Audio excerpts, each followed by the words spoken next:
বর্তমান অন্তর্বর্তীকালীন সরকার যে ফেব্রুয়ারিতে নির্বাচনের যে ঘোষণা দিয়েছে, আমরা পরিষ্কার বলেছি সংস্কার হবে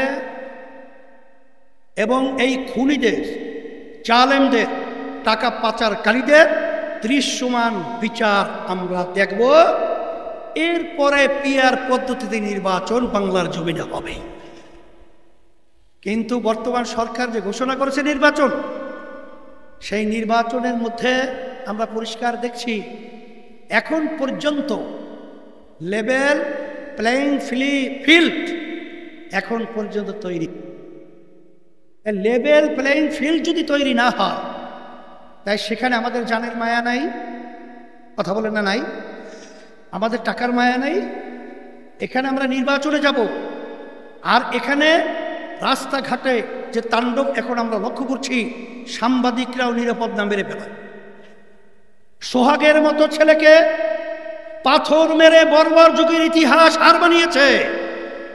সেখানে নারায়ণগঞ্জে দেখেছেন, যখন দোকানের অফিসের টাকা ভাড়া চাওয়ার জন্য গিয়েছে, তখন তারা নির্মমভাবে পিটিয়ে হত্যা করেছে।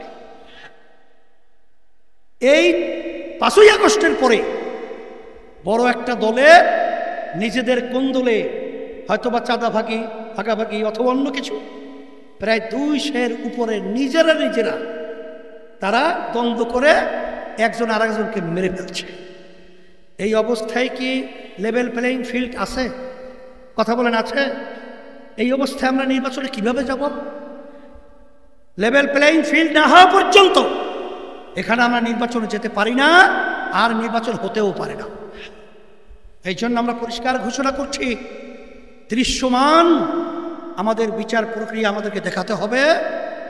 আর প্রয়োজনীয় সংস্কার প্রশাসনের মধ্যে, নির্বাচন পদ্ধতির মধ্যে, এবং যেখানে যেখানে প্রয়োজন সেখানে এই সংস্কার হওয়ার পরে আর পিআর পদ্ধতিতেই নির্বাচন হতে হবে।